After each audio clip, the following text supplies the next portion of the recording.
Hi, my name is Jerry Wise, and I'd like to share with you this video entitled Learning to Trust Again.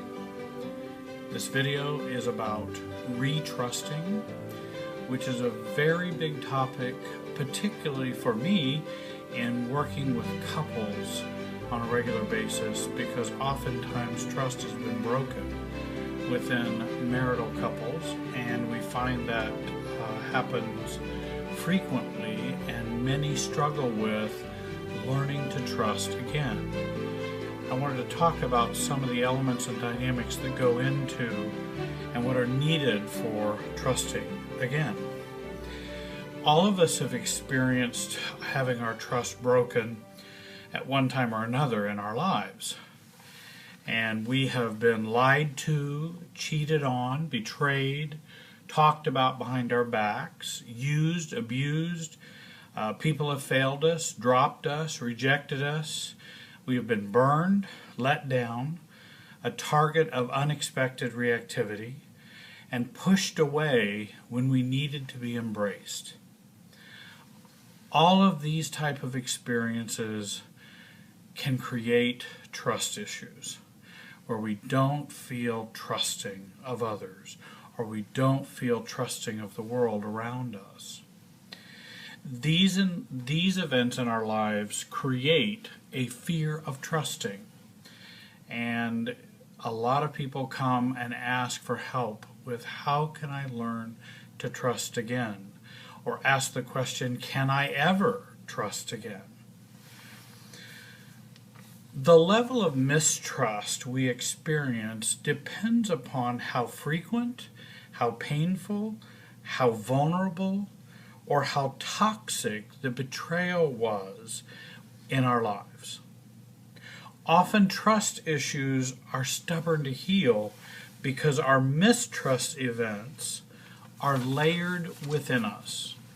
In other words, we have had mistrust events that have occurred from very early in our life to the middle parts of our lives to currently. And so we have layers of mistrust. Stubborn mistrust can exist because we experience betrayal of those we trusted in our childhood. Physical abuse, sexual abuse, or even simply just not being able to feel supported by a parent when we have had struggles, and we felt betrayed when we haven't been supported and needed that. So often childhood presents us with mistrust events. Second of all, repeating of these experiences in our adolescence or early adulthood. We were cheated on or lied to or betrayed, made fun of by those we trusted, all kinds of events in which mistrust was involved or betrayal. And these repetitions build on the earlier mistrust events that occurred in our lives. And then thirdly, when people come to see me, they've had a current or present betrayal, something that has just happened in their marriage or in their lives or at work. And we have a repetition again of the mistrust events in our current relationships, and that could be from parents, from spouses, from our children. And because of those events, people have come in to seek counseling or seek help. So now we're talking about 3 layers of mistrusting events in our lives. So when when our spouse cheats on us, we experience a lifetime of betrayal and hurt. And that's why it's often so very painful. Because when we have been betrayed, we then hook into all the other previous betrayals that have not been healed within our lives. So how do I heal my trust issues? How do I learn to trust again? What elements are needed to learn to trust again? Or what processes are needed? And I thought I would share some of those with you in this video today. And I call this process, this is the learning to retrust. often the reason we get all caught up in betrayal dramas and those betrayal events in our lives is because we are missing in us things that are important prior to the betrayal happening. In other words, we haven't been prepared. We have missed certain elements that are needed that in some ways might be prophylactic or keep betrayals from happening in our lives. First of all, low self-worth attracts untrustworthiness in others. And I think that's a maxim that I think is important. When you have been hurt or betrayed, often that tells me something about you. Not that you caused the betrayal, not that you wanted the betrayal to happen, not that you caused your betrayer to go betray you, but it does tell me something about you. And often it tells me that there are things missing in your sense of self that are not there and needed for you to have a healthy life. Second of all, mistrust attracts misworthy behavior. When we look to others to resolve our trust issues, this is a setup for trouble. And oftentimes we get married or try to find a spouse who can help resolve our trust issues within us. That leads to problems. It leads often to more mistrust or betrayal within the relationship. And so we cannot expect trust issues to be fixed by someone else. Second of all, levels of self-care and self-differentiation must change for retrusting to occur or for retrusting to happen. Often our self-care, our self-worth, our self-esteem, and our level of self-differentiation, who we are as ourselves, are too low. And because they're too low, we find ourselves falling into betrayal dramas in our lives.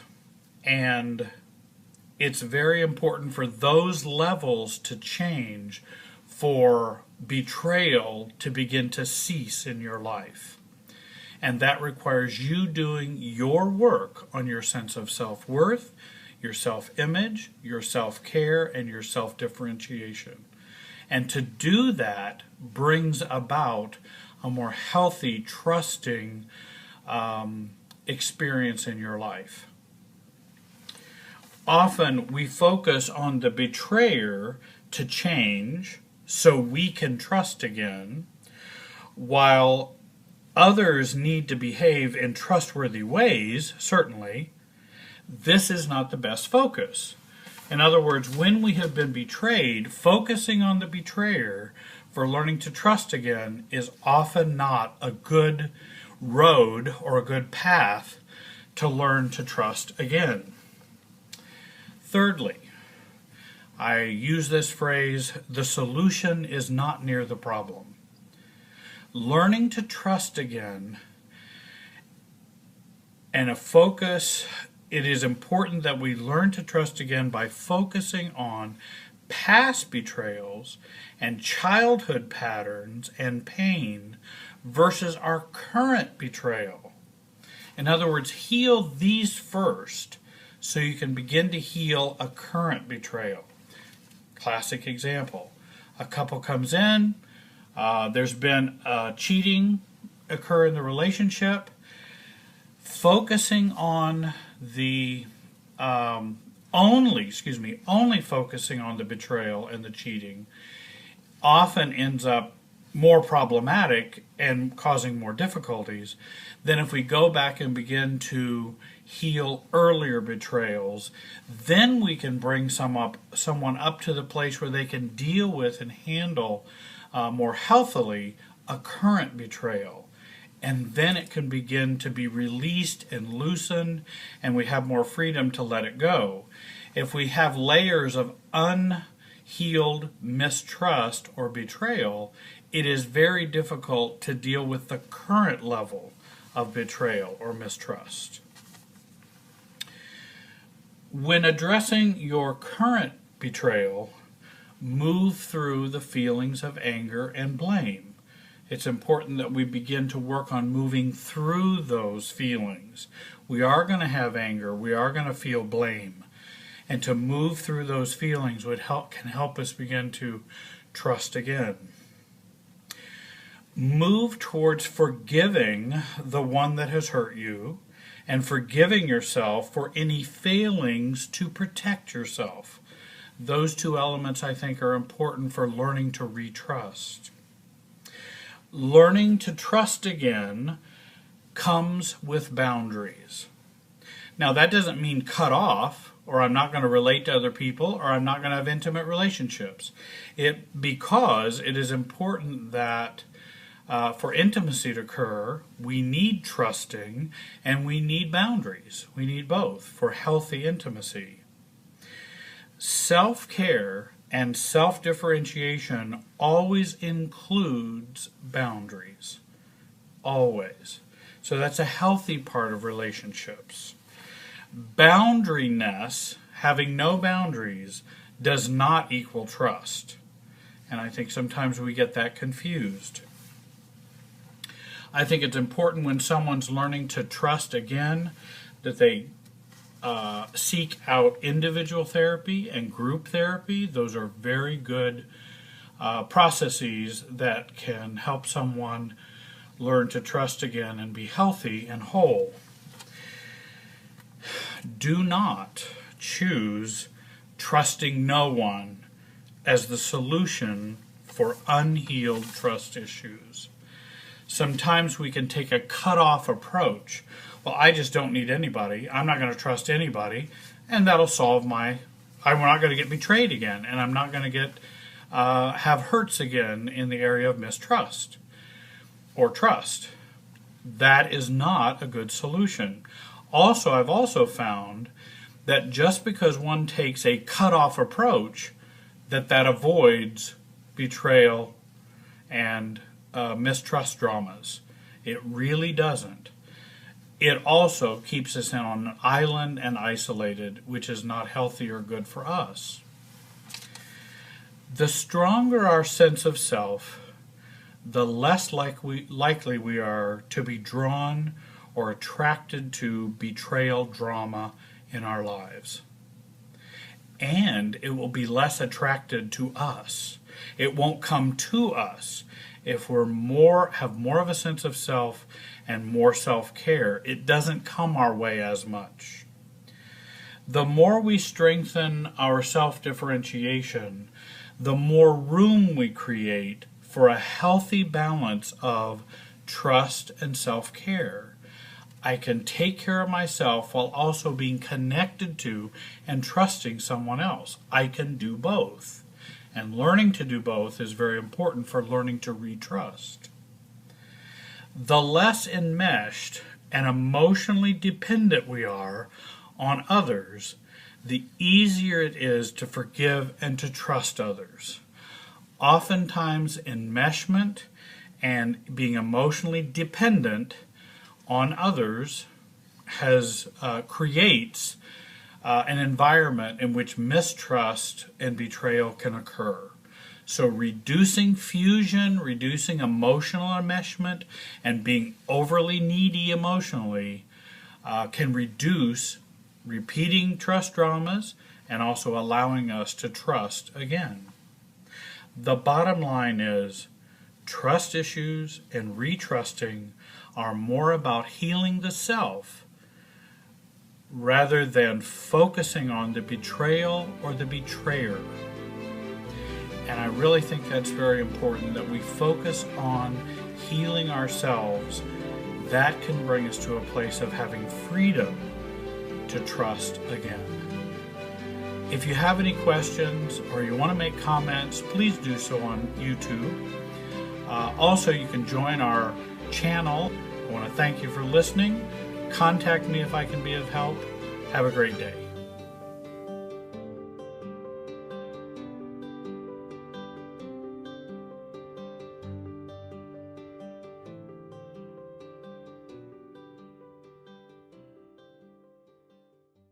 As adults, when parents treat us like children, there are three things we need to do.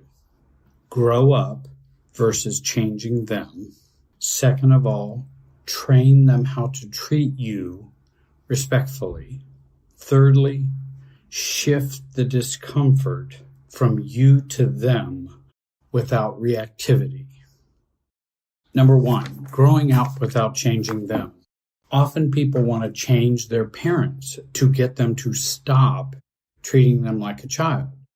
Many parents don't want to give up that role. They don't like that role, or they've done it for so many years, they don't even know what it's like to not do that role of parent.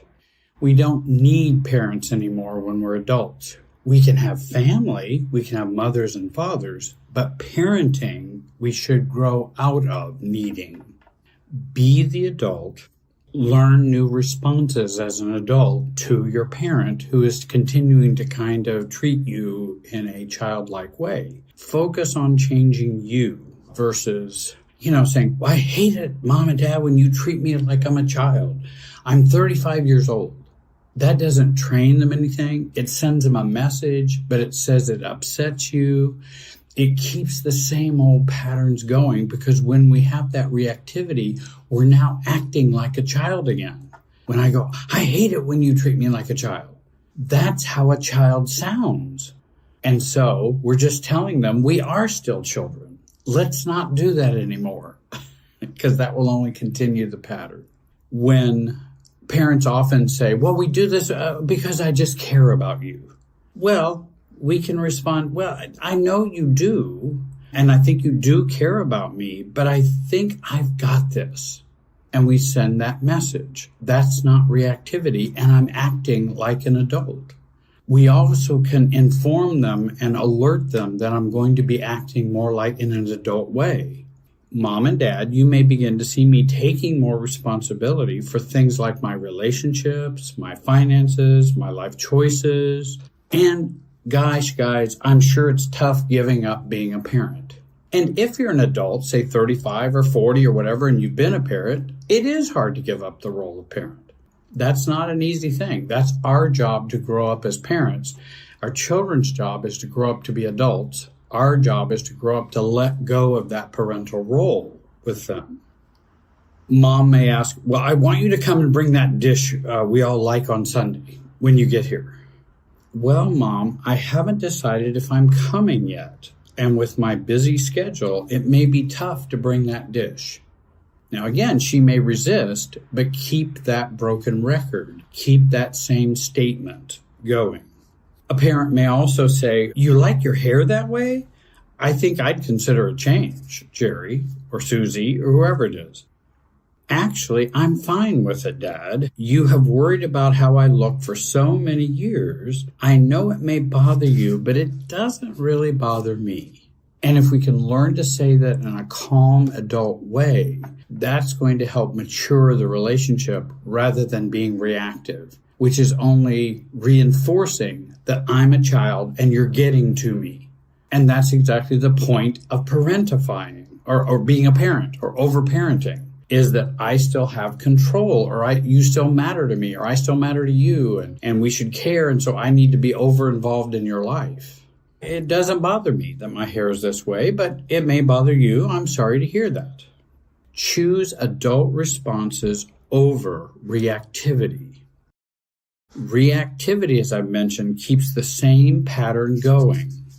Now, some will say, well, I just ignore them. Well, sometimes it's okay to ignore. Sometimes we just do. We ignore things and we just let it pass. But if we ignore it because we're uncomfortable or feel childlike inside, then that's the other side of reactivity. Reactivity that's very aggressive, the Viking, or reactivity that's the victim. Well, I'll just ignore it. There's no sense confronting them about that. And so I'll just act like it never was said. And so we want to watch and be careful about ignoring and being a Viking and being aggressive, because ignoring can be childlike too.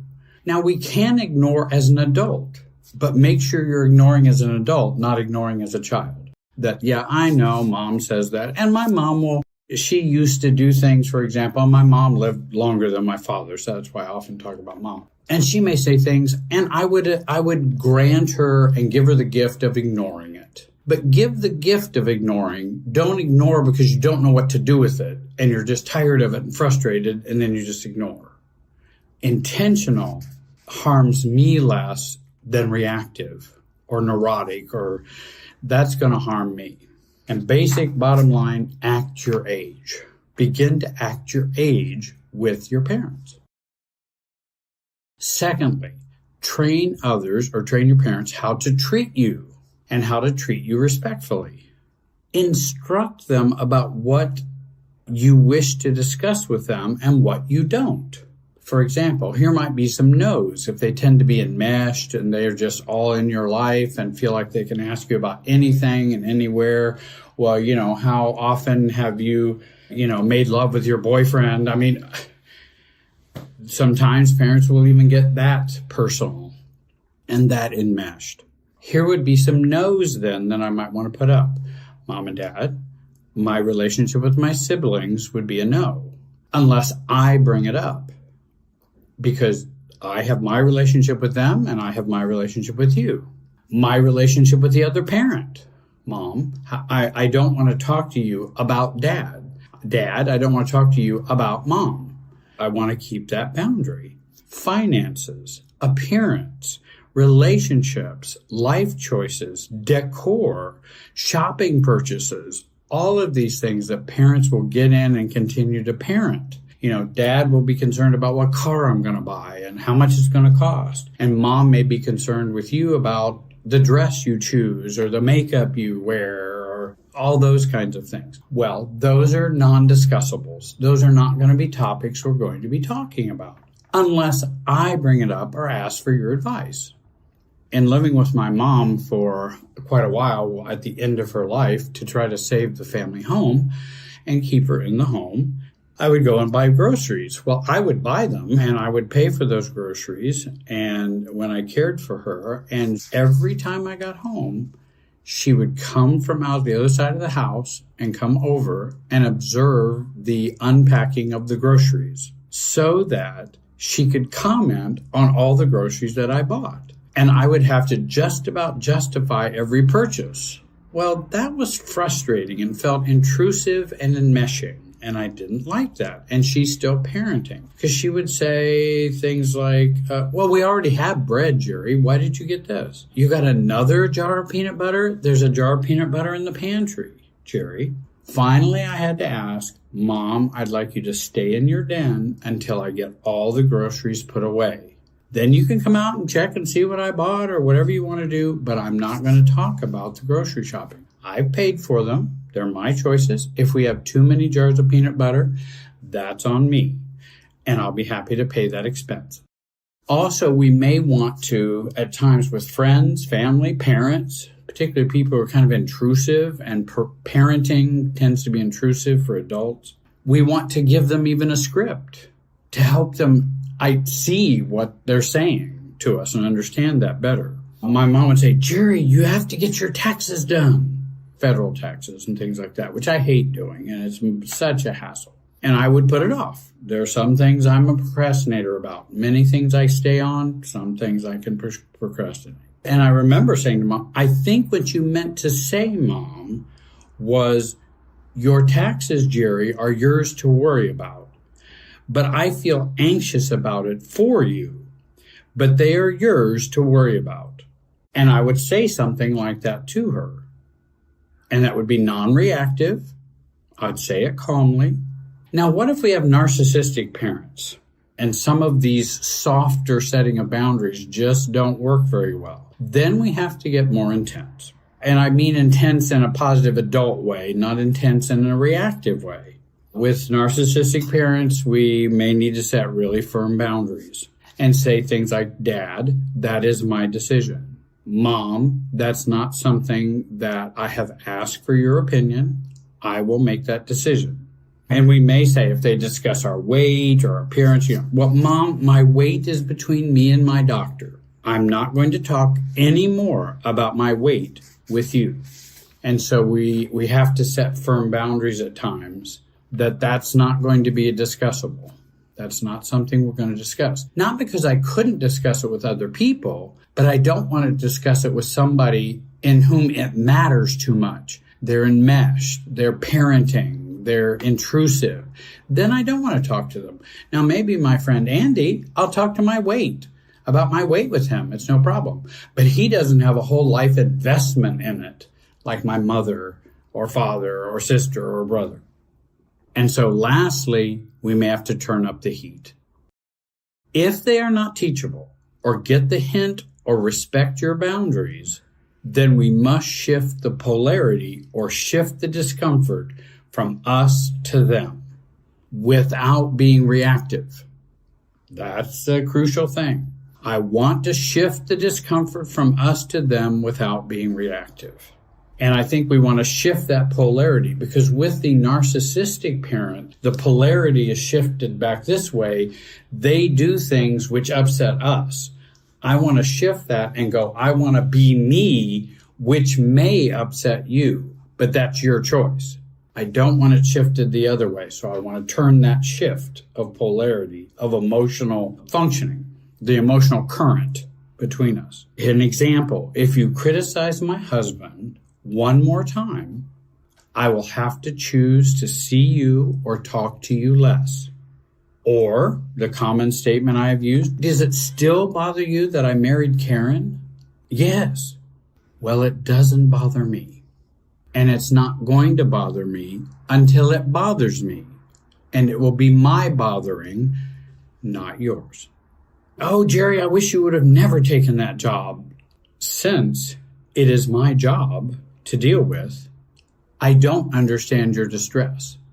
It's my job to deal with, and I'm not distressed like you are. So I don't understand why you are so distressed. And you may have to deal with that distress. And hey, there are counselors out there for you to talk to deal with that distress. Or if it bothers you that I married Karen, there are coaches and counselors out there who would be happy to help you with that bothering. But I'm not the one. A classic one I remember from years ago, when are you going to potty train Andrew, my son? And I don't know why you guys just let him go without being potty trained. Well, I don't think it's good to potty train somebody at, 9 months old. I'm being facetious. It wasn't 9 months, but I mean far earlier than I felt was comfortable. When are you going to potty train Andrew? When my parent sense says I'm ready. If you don't want to watch him because you have to change his diapers, there's a solution for that, Mom. Do you want that solution? You just won't be watching him then. I shift the discomfort from me to them non-reactively. Now she'll have to deal with her decisions. She can still continue to think I'm not potty training him soon enough. But if she keeps this up, she's not going to be able to see Andrew because she's not behaving well and she's not respecting my parenting of my own child. Notice the discomfort shifts to them without being reactive, which often, many times they may ignore, so we may have to do it a number of times for them to get the point. And of course, if they never get the point, then we have to separate and get some more distance between us. Low contact to no contact. We can, there can be sort of contact in a low contact way. But again, the discomfort then falls on them, not on me. If I feel discomfort by going no contact because I have to, then I need to talk to someone about that discomfort, not to the narcissistic parent or who we're needing to go no contact with. Reactivity means you got me. And so whenever we're reactive, whatever they were doing got us. And then we get into that childlike state. Being adult means we deal with it in an adult way. And I use the word, what would Betty do? What would Betty say to Mom in this situation, who's the neighbor, who I considered an adult and neutral? What would she do in this situation? I want to be an adult in an adult way. Hey, I hope you'll subscribe, comment. We comment back on your comments that you make.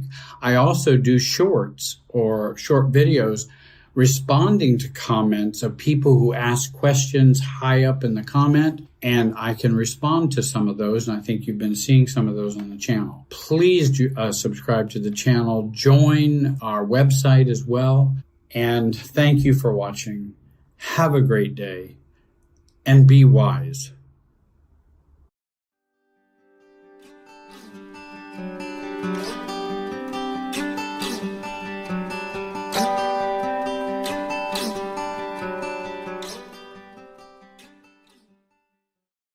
Hi, my name is Jerry Wise, and I'm a relationship expert and the director of the Center for Self-Differentiation.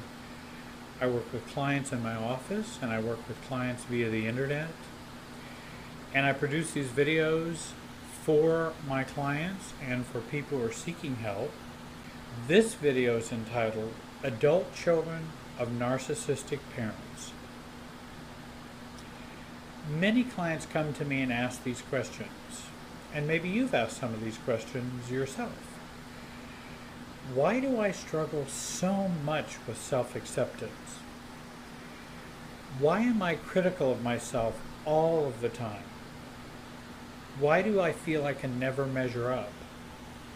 Why do I feel I will never be able to measure up in my marriage, to my spouse, at my job, and whenever I make mistakes? Why do I question all of my decisions? Why do I have frozen or numb feelings, or I feel too much, and my feelings feel so very sensitive and overwhelming and too reactive? Why do I try so hard to deal with my family and my parents, my boss, my spouse, who never seem to accept me? Why don't I ever feel I'm loved unconditionally by somewhere, someplace, somebody? Why do I find and fall in love with narcissistic partners? And why do I choose friends who are more focused on themselves than they are the friendship or on me? My life seems to work, but it's not a happy life. Or it's not a life with joy and love and peace and stability that I've seen in some other people. There always seems to be conflict and arguments, and I'm always trying to be a peacemaker. Some have asked, well, Jerry, where does my codependency come from? And I'm going to come back to that in a moment. Many people ask these questions also experience codependency, and I've worked with codependents for many, many years. But they might ask, well, where does my codependency come from? My parents were not alcoholic. They did not beat me every day. Our family was generally successful, and our family seemed very tight-knit growing up. So how did I obtain these struggles inside myself? Often these are some of the signs of growing up with narcissistic parents or a narcissistic parent. So you might ask, well, what do narcissistic parents look like? What do they feel like? What do they behave like? Well, first of all, shame is at the core of narcissism. Low self-esteem, inadequacy, and having an idealized self. You might say, but narcissists seem the opposite of all those things. They seem to have very, very high view of themselves, very high self-esteem, over-adequate, and they actually live their ideal life. Yes, it seems like that. But remember, someone does not need to be a narcissist if they feel adequate and self-accepting and have a strong sense of self. If you have those three things, you have no need to be narcissistic or act or behave narcissistically. But they don't have those components. So they project these problems onto others. Their friends, co-workers, spouses, and certainly their children. but they do it in a very self-absorbed way. Now, there are some parents that have true narcissistic personality disorder.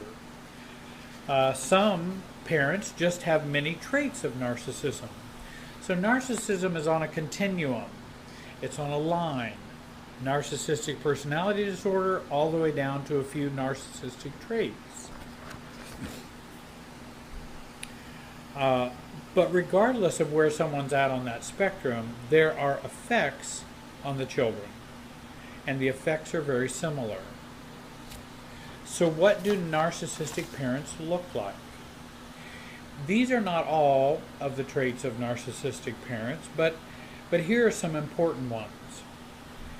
A narcissistic parent is extremely shameless on the outside and exquisitely shame-sensitive on the inside, which is the trigger for all their feelings of superiority, belittling, contempt, anger, many times abuse of others, and particularly of their own children.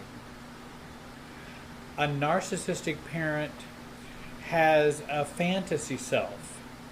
It is an idealized self, which keeps reaffirming their superiority to others and to their children. Now, it's not a real self, it's a fantasy self, and they just feel superior to everyone and to their children. Children never measure up and can never be like their parents because their parents, or the narcissistic parent, is superior. The narcissistic parent demonstrates envy and contempt of others and the world. They are always judging and evaluating themselves in contrast to others. The narcissistic parent has a sense of entitlement, and when something doesn't happen just as they feel it should happen, they deep down feel powerless, and it hits their deep core of shame. Then they can have the internal rage of a 1-year-old, only now they're an adult. So it becomes the internal rage of an adult. But it feels very immature, like a 1-year-old, when the narcissist has their shame triggered and has the world as they planned it not go as it should be planned. It's like the narcissistic mother who is planning the wedding for her daughter. The wedding is completely for the mother, not for the daughter. The mother has very little empathy or feels for her daughter at all. And then something goes wrong with the planning, and the mother is completely furious, outraged, upset, as though it was her wedding that's being ruined. It's her daughter's. It's not her wedding that's being ruined, but it's all very personal for her because things didn't go as planned. So now her perfect view of what was supposed to happen is not going to happen, and now she feels contempt. She feels she's hooked into her shame. Now she can't talk about all that, but it just comes out in anger, resentment, and often people get punished for making mistakes in those kind of situations. While the daughter bride is sitting off by herself, almost not involved whatsoever in the wedding. Because mom, the narcissistic parent, it's all about her. It's totally all about her.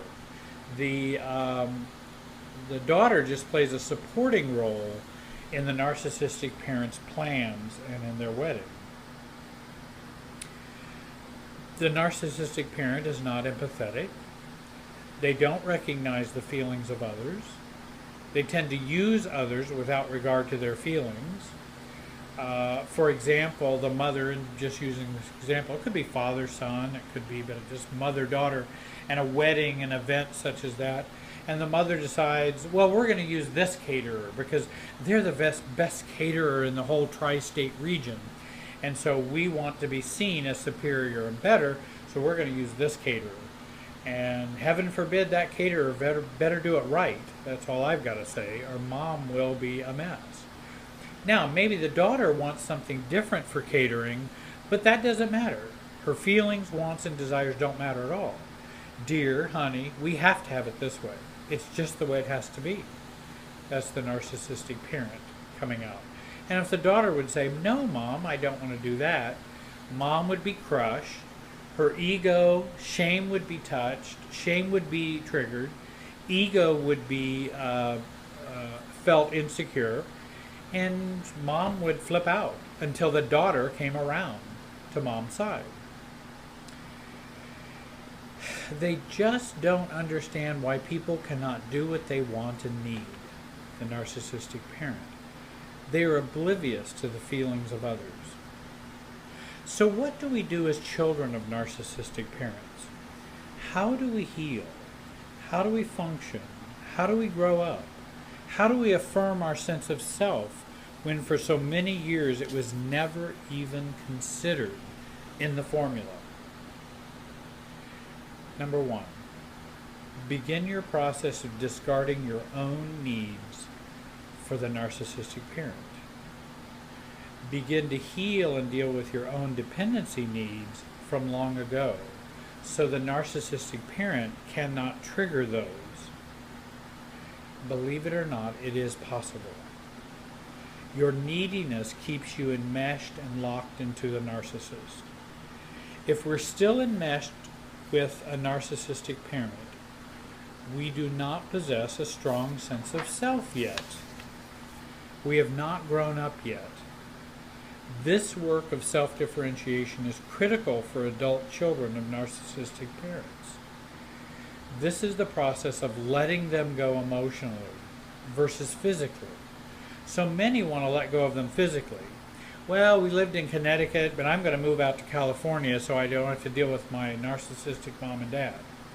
Well, the problem is the narcissistic mom and dad go with you internally out to California. We want to let them go emotionally. We don't necessarily have to move 2,000 miles away. 2, setting boundaries and setting limits. Begin to learn what is your abstinence from the narcissistic parent. What are your limits? You have the right to choose them. They aren't going to change, so we must. So as an adult, what are my limits for their behavior? And what do I need to do either to pull back or to set up fences so I begin to deal with boundaries with the narcissistic parent? 3, not every parent who shows traits of narcissistic personality disorder are fully narcissistic personality disorder parents. There are softer versions, such as the self-focused parent, the oblivious parent, the non-empathetic parent, or maybe a parent who is all 3 of those, but maybe not fully NPD. There's nothing more frustrating than trying to get needs met from someone who does not even acknowledge you have needs or feelings. We must stop trying to get needs met from them.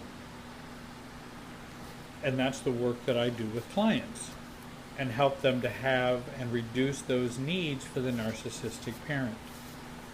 Number 4, working on taking care of your own needs. Begin to live as though the narcissistic parent doesn't exist or need to exist. It doesn't mean you don't want them to not exist, but to live as though they don't. We don't wish them ill. We don't want them to become unimportant and non-significant to us emotionally. Doing an intentional funeral for them, which I have another video on, I might suggest. Doing work to let them go internally, doing the grief work of letting go of a narcissistic parent, and doing the grief work for losing the parent we never had and always wanted. And then we stop orbiting the narcissistic parent. The parent becomes the sun that we orbit around. And we've done that all of our lives. How do we move out of that orbit? Number 5, if you have to deal with the narcissistic parent or work out some issues with a narcissistic parent, you may want to consider using a third party. Narcissistic parents don't like looking bad to others. They will often behave better with an audience, a therapist, a coach, a pastor, a mediator, a lawyer. they often will behave better because they don't want to be viewed as not behaving well in front of other people. So that might be a protection for you to use third parties. 6, stay away from triggers for them. Don't shame them. Now that's almost impossible because just saying hi to a narcissistic parent can trigger shame because they're exquisitely sensitive to shame. Working out your childhood hurts, past injustices, etc., just don't work with a narcissistic parent. Number one, they're not trying to hear it. Number two, they're not wanting to sit down and just have a heart-to-heart talk with you. Because it's just by even saying, hey, Mom, our family wasn't perfect growing up. That's all you need to say, and you've hit their shame. Now, all you've said is, and you've said all families are not perfect growing up. No family is perfect. But that doesn't matter. You said our family was not perfect, so therefore you're accusing me of something and not being adequate, not being the best parent, and then they go into their shame core. Again, work out those things with a professional. If you have hurts from the past and injustices, work that out with a professional, therapist, coach, pastor. Remember, being reasonable often does not work with a narcissistic parent. Being reasonable requires empathy, and they have little. So when you're expecting reasonableness, narcissistic parents are not the way to go. 7, narcissistic parents ignite anger and resentment and hurt, and resolve these feelings inside yourself. It's very frustrating when someone works with you, talks with you, just like the daughter at the wedding and the mother who it was all for her and not for the daughter. And then later the daughter feels resentful and anger that she didn't get to plan her wedding and do the wedding she wanted. She had to do exactly what her mom wanted. Well, then she's left with anger, resentment, and hurt. Don't work that out with a narcissistic mom. Work that out with a professional, because you're probably not going to get very far working it out with mom. 8, heal your destructive inner parent and your inner narcissistic parent. Oftentimes we take on what we've learned from our parents growing up, and then we become that kind of a parent to ourselves. Often we've been criticized and our weakness is attacked by the narcissistic parent. This becomes internalized, and we're now very surgical in how we can turn ourselves on ourselves. And people turn themselves on themselves all the time. We don't realize that everyone has weaknesses, including us. And it's okay to have weaknesses. It's okay to make mistakes. Who doesn't? However, in a narcissistic home, that's not okay. Criticism there'll be always scanning in a narcissistic family. Scanning to see what can be criticized and what's not perfect and what's not right and what's not living up to the parents' acceptability standards. We all make mistakes, and we do not deserve to be shamed or rejected because we have made mistakes or are not perfect, or we're not superior, or we're not stellar. Heal your own shame and guilt triggers. Work on getting rid of that inner narcissistic parent that is destructive to us. 9, begin to learn not to accept the blame or criticism of others or narcissists in particular. All assessments and observations must go through my evaluator. I am an adult now. They don't go in directly without being processed. I must assess them first. When someone compliments me, I say thank you, but then I must assess whether that compliment is something I can relish in and enjoy. The same is true for the flip side of the coin. When someone criticizes me, I can say, well, I'm sorry you feel that way, but it doesn't go in and become a part of me until I evaluate it first. Then I take it as, maybe that's something I need to work on. But it doesn't go in directly.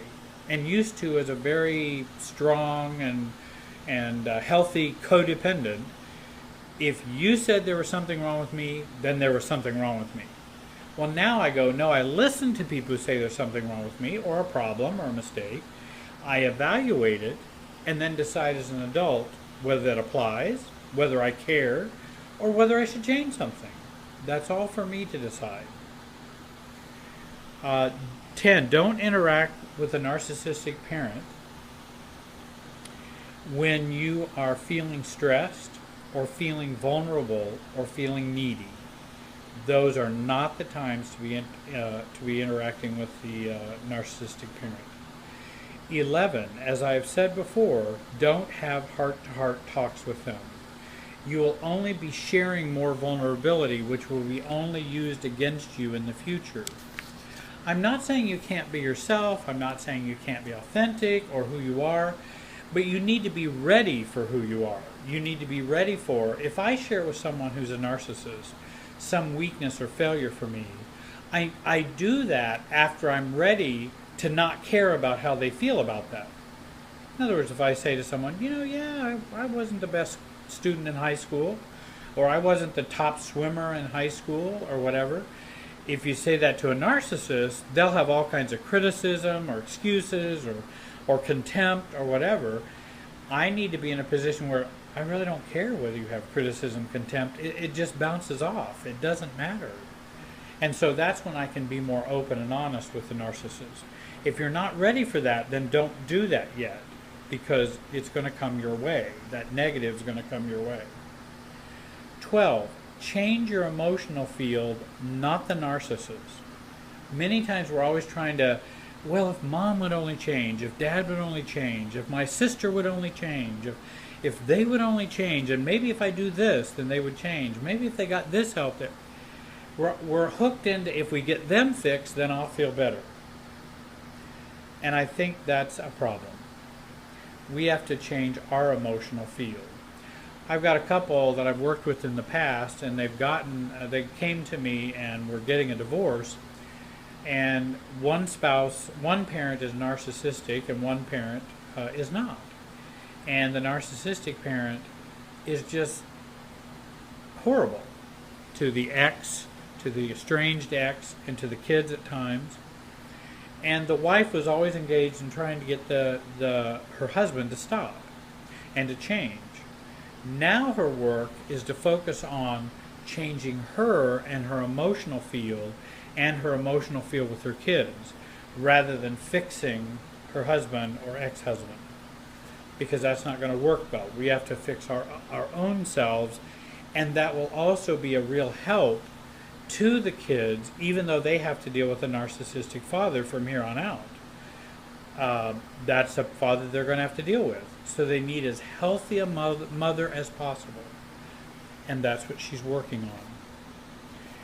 13, heal your narcissistic tractor beam.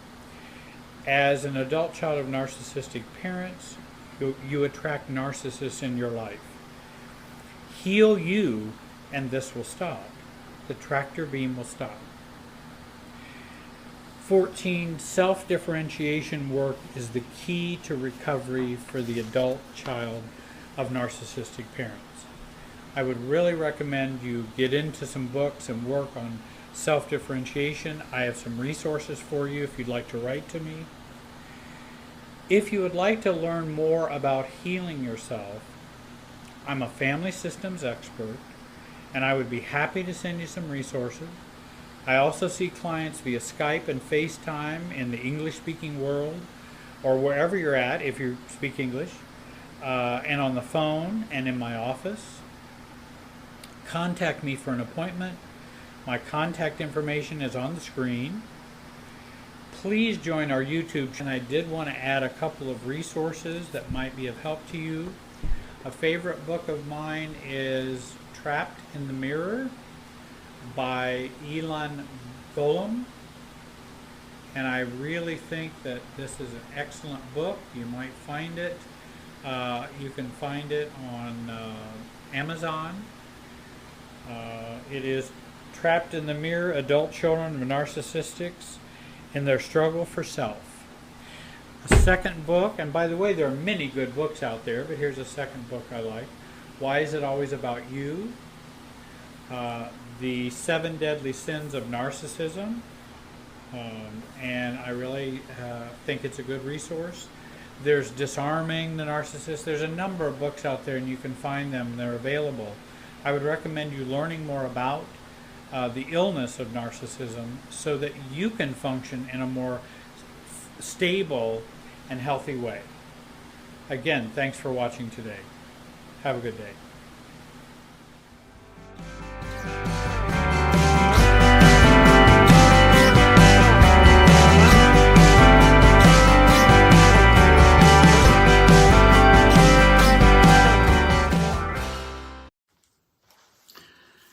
Hey, hi everybody. My name is Jerry Wise, and I'm the founder of Jerry Wise Relationship Systems. I hope you'll go to my website of that name and check out the things that are on my website. I hope you'll join this YouTube channel also, and also click and join and become one of the members on this YouTube channel. It's very inexpensive. It helps support the work that I'm trying to do. It helps provide more free videos for you. Click the bell also if you want to be notified of each new video that comes up. I've been a life and relationship coach for many years. I was a former social worker, therapist, marriage and family therapist, pastoral counselor, pastor, and have spent years helping people and trying to help people to achieve a sense of self-differentiation using a Bowen family systems theory approach, which is a very deep well to draw from. And I would recommend you doing some research or reading in that area. One of the great books is Jenny Brown's Growing Yourself Up, is based on a family systems perspective. I think you would like that book. And especially for the audience that I'm going to be talking to today, in which this video is entitled, The Golden Child, the Golden Victim.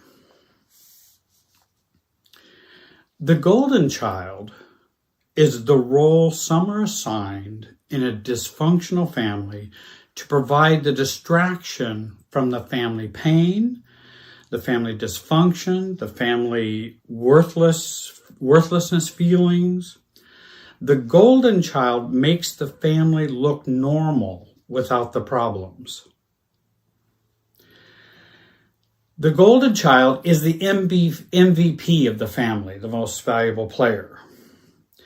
The golden child is the conforming one, the over-responsible one, the self-sufficient one. Often they are perfectionistic, and they must be perfectionistic to stay in their role as a golden child. They're the overachiever.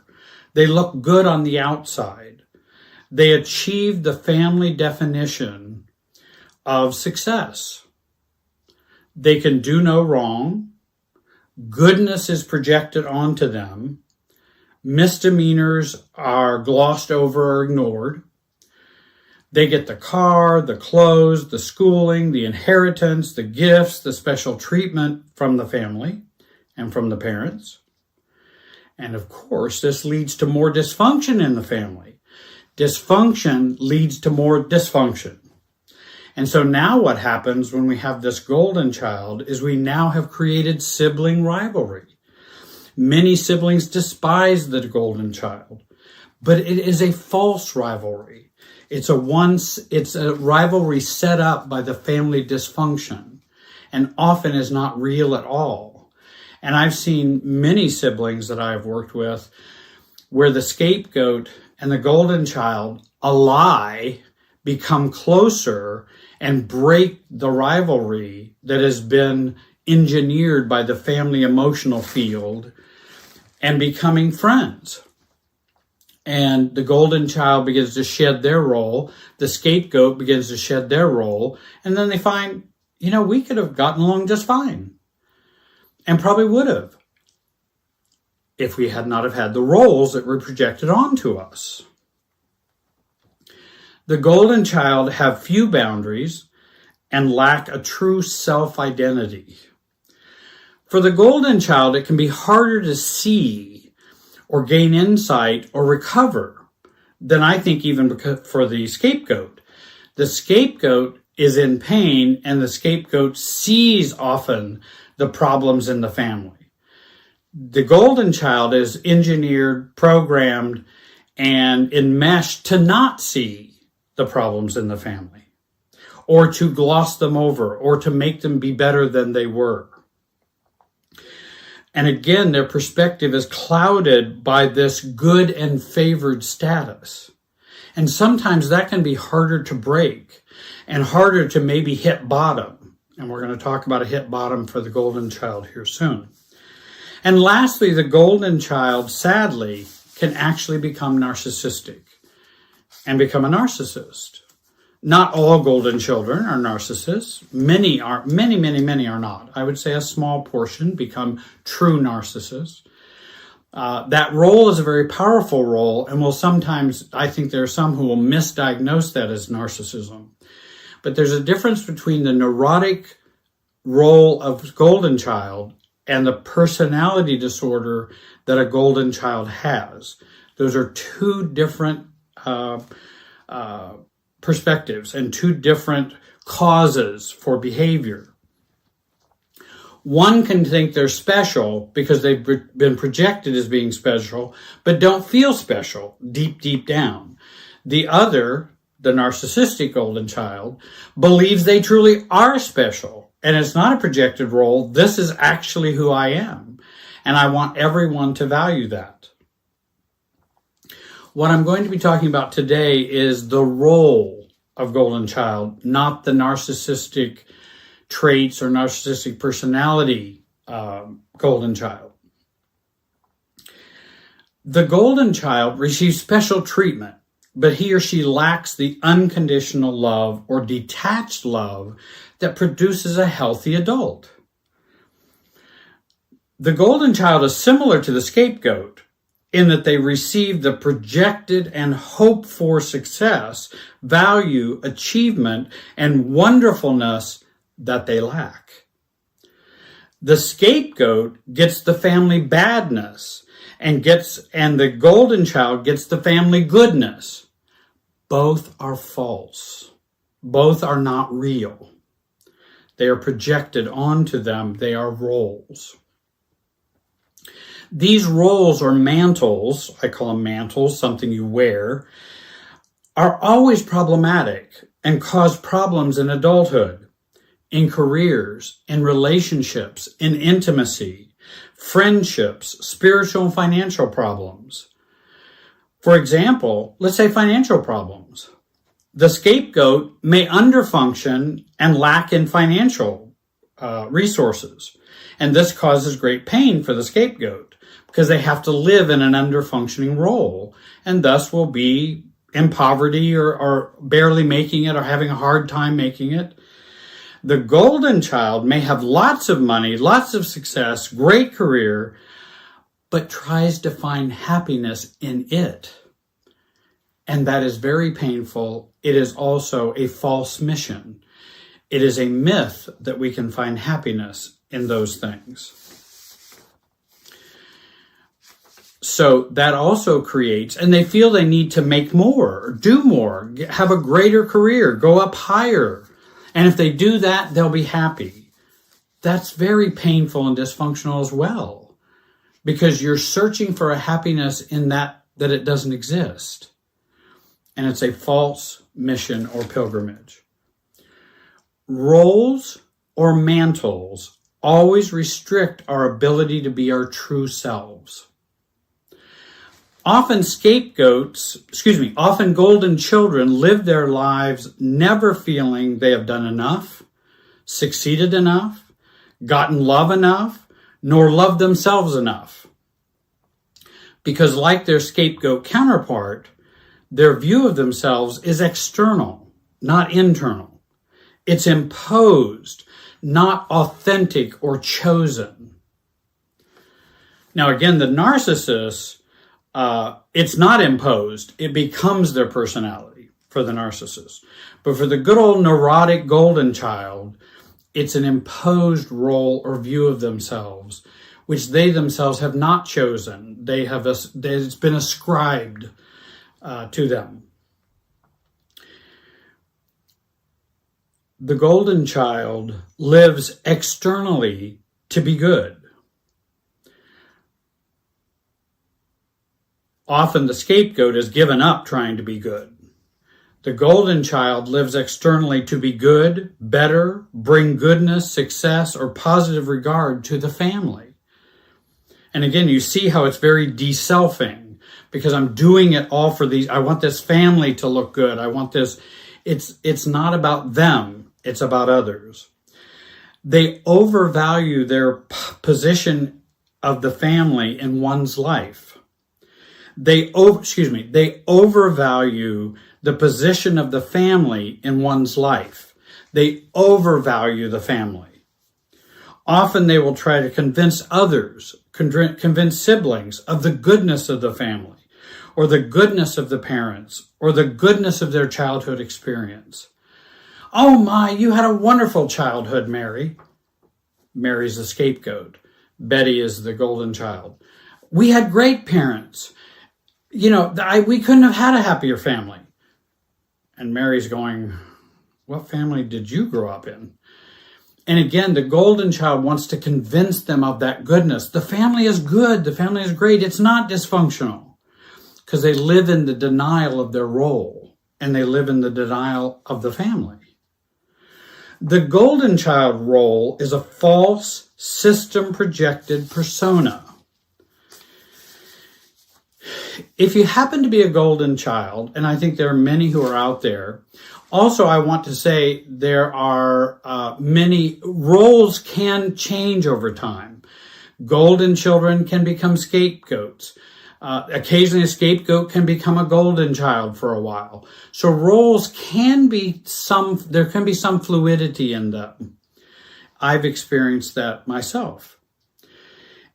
If you happen to be a golden child, recovery will take work in these areas. We probably will need to begin to hit bottom. At some point, we will hit bottom. When we hit bottom, embrace the breakdown when it happens. When the role starts to shatter, when the reality starts to shatter, when you start to see the family truly as it was, that's a very big breakdown a golden child can have. Embrace it. It's the beginning of true self and true life and true love. Second of all, we'll have to work on perfectionism. The either or, it's either bad or good. Well, maybe it's just good enough. Maybe it's just mediocre, and that's good enough. I remember in one of my master's programs, I had such difficulty finishing the thesis because I couldn't make it perfect enough. I couldn't make it good enough. And my Bowen Family Systems supervisor said, Jerry, just do a mediocre thesis, and then you'll graduate. And I hadn't thought about that why don't I just do one that was good enough? And then interestingly, I had a number of people who researched my thesis because it had a certain history about an event they found it very profound because they had not found that history anywhere, and they found it in my thesis. Totally unexpected. I thought they would be interested in some other part. So you never know what's going to happen. It's okay to be mediocre and still be loved and still be happy. The golden child doesn't know that until they have their breakdown. Overfunctioning is another thing golden children will have to work on. Overfunction, comply, overfunction, comply, see the good, help others see the good. That's the consistent mission of the golden child. The golden child will also will need to work on a real self versus a role self. We have lived in that role a good part of our lives. We don't know what a real self is. Just like a scapegoat doesn't know what a real self is. A mascot doesn't know what a real self is. The role of lost child doesn't know what a real self is. The role of enabler doesn't know what who the real self is. No one in the family knows what a real self is. The golden child will need to increase tolerance for others' feelings of disappointment. That's a tough one. Can I endure the disappointment of others when I don't live up to their expectations? Can I let them feel their feelings without me fixing, changing, perfecting them or it or the situation? Can I raise my tolerance for their disappointment? That's really tough for the golden child. The golden child will need to work on seeing that over positive attention is as unhealthy as over negative attention. The golden child lives in a golden and beautiful cage. The scapegoat lives in a dirty and ugly cage, but they both live in cages. The golden child will work and need to work to recover, learning how to not conform, and also even learn how to create some harmless trouble. I teach people how to cause trouble. I don't wish to teach anyone to hurt someone, but we're playing with the system's feelings, not playing with them in a trying to hurt somebody way, but we're using the system's feelings to grow ourselves and to self-differentiate. And here's an example of creating some trouble, because the golden child never creates trouble. The scapegoat always creates trouble. So I try to help the scapegoat be truly good in their own self, and the golden child be somewhat bad, but not in a moral way, not in a hurtful way. For example, a golden child task in recovery might be, okay, I want you to create some trouble. What would be some harmless trouble that you could create with your family? Not go to a family event. Oh, okay, because you would always be there, you would always show up, and you'd always arrive.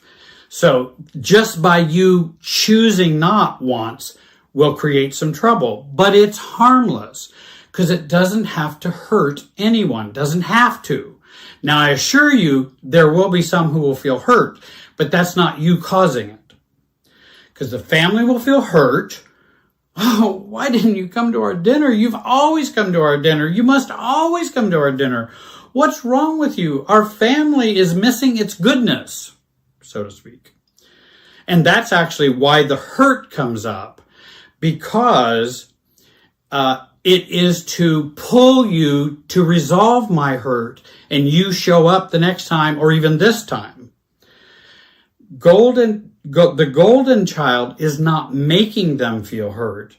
It is harmless because they could feel confused versus hurt. A healthier family would feel confused rather than hurt. A more immature family, non-self-differentiated family, would feel hurt or need to shame the golden child or guilt the golden child. But a healthier family will go, I'm not sure I understand that. I mean, Jerry has a right not to come, but I'm not sure I understand. That's a healthier family. And then even a healthier family yet would say, Jerry, you don't have to come to any event if you don't want to. That's up to you.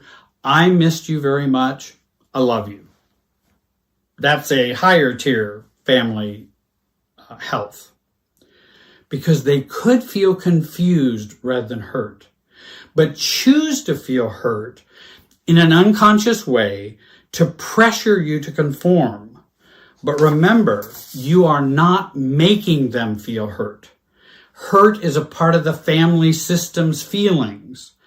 And I want to do a video on not reacting to systems' feelings in others. Don't react to systems' feelings, but react to true self-feelings. The system's feelings of hurt, shame, guilt, abandonment, Many of those are systems feelings, and we react to them when actually they're false feelings. They're not real. They're not what's really happening. I want to read something very quickly from the Golden Child Syndrome from the School of Life website. There's no author attributed, so I can't share that with you, but I wanted to share their website. If I ever share something from other sources, I like to give them credit. The golden child may wind up mentally unwell, and not so much because we were ignored or maltreated, but because we were loved with a distinctive and troubling overintensity, because we were praised for capacities that we did not possess and could not identify with, and because we were asked with apparent kindness, but underlying unwitting manipulation, to shoulder the hopes and longings of the carers rather than our own deep selves.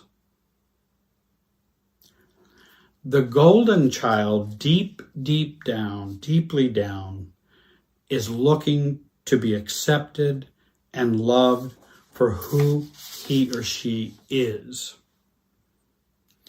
The golden child, over time, destined for a moment of breakdown, when the hopes invested in it fail to be realized, the golden child is freed to enjoy a momentous truth when we have this breakdown, that a life does not need to be golden in order to be valuable, that we can live in baser metal forms, in pewter or iron, and still be worthy of love and adequate self-esteem. I want to thank you for joining me today. If you'd like help as a golden child, me or one of my associates would be happy to be of help to you and work with you one-on-one. You can contact me at my website. Please join this YouTube channel. We want to provide more videos and more free videos for folks. If you can donate to my website, or you can write to me if you'd like to do that. If you'd like to have a video produced on a topic that you would like, and you'd like to donate, and I could make a video for you. I certainly hope you've been helped by today's message and by today's work. I want to thank you for joining me today and spending your time with me. Have a great day and be wise.